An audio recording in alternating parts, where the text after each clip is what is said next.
Mga kababayan, nagbabalik muli Elmas Vlog, magbibigay tayo ng maikling reaction video. Kahapon nag-live nga po si Pugong Biyahero kasama ang kanyang team.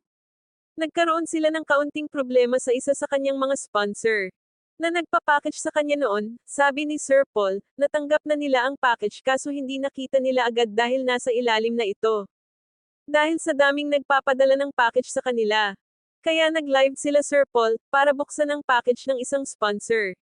Dahil nag-live din po si Madam Sponsor sa kanyang Facebook page at nag-post pa siya. Kaya nag-live na rin si Pugong Biyahero, para na rin patunayan na wala silang ninakaw na package, o laman ng package. At sabi pa ni Pugong Biyahero sa dami ng package na natanggap nila unang pagkakataon pa lang na may nagreklamo. At dagdag pa ni Sir Paul yung ibang sponsor na ka $50 na pinadala sa isang tao lang. At may $30 pa dahil may tiwala sila kay Pugong Biyahero. Ay hindi naman ito nagreklamo, kaya hindi niya napigilan na tumulo ang luha niya. At nasaktan sila kasi kahit isa walang nawala sa package o nasira. Kaya ikaw madam, wag padalos-dalos mag-post sa FB mo. At mag-live dahil maraming nasasaktan sa ginawa ninyo.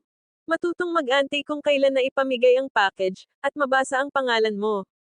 Para mapasalamatan kayo ni Pugong Biyahero, mapanood ang full video sa YouTube channel ni Pugong Biyahero, please don't skip ads. Para sa ganun na paraan makatulong din po tayo sa kanilang mga tinutulungan, at ganun na rin sa channel ng Tres Marias, Tito Hearns TV, at PB Team ng Luzon, Visayas, at Mindanao, at sa inyong lingkod Elmas Vlog. Please support sa aking munting channel. Hanggang sa muli, maraming salamat. God bless us. Niyo po, may ilang sponsor kami na paulit-ulit na nagpapadala. Isang tao, 50 boxes. Isang tao, 30 boxes. May, Tita Flora Boyle. Si Tita Flora Boyle. Di minsan, hindi po kami niyan sinita sa inaipadala niya. Kasi may tiwala po siya sa amin. Di ba? Yung tiwala kasi yung importante.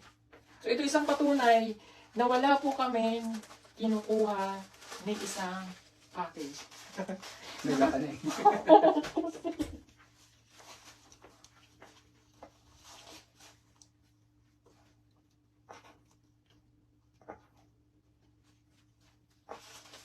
Masakit po yung paratangan ka na parang nagnakaw ka.